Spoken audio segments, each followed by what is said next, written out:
This is the most surprising verse in the whole story. You read these first 7 verses and you're like, what is going on? We don't read anything about Noah. We don't read anything about righteousness in these first 7 verses. And then all of a sudden, out of nowhere, Noah pops up. And what's it say? Noah found favor in the eyes of the Lord. It's the most, I told you a minute ago, there's a fair and an unfair response of God. This is the unfair one. This is the unfair response. This is the gracious response. And there's a word for it. And the word that the ESV uses is favor. The Geneva Bible, as Mike likes to read, uses the words Noah found grace. Grace, favor. Grace, mercy is often not getting what we do deserve. Grace is often, okay, I'm getting really mixed up. Mercy is not getting what we deserve.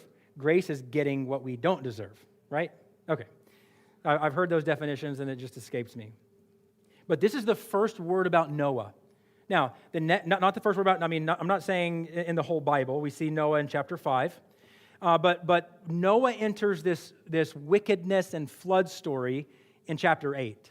He enters this story, and the first word about Noah is not a word about his righteousness. However, we see his righteousness in the very next verse. We see his blamelessness, his obedience. We see it not only in the next verse, but throughout the whole next chapter. But the first word about Noah is that he was fundamentally a man defined by the grace and the favor of God. That God looked down. And let me just tell you, God could have wiped everyone out. Let me just tell you something else. Noah didn't earn righteousness before God.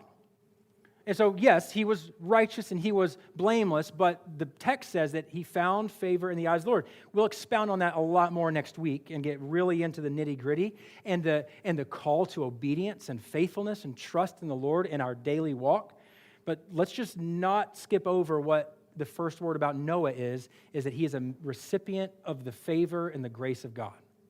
Hey, as you and I share our testimony, I hope that, the great preacher Alistair Begg has that little video about the thief on the cross.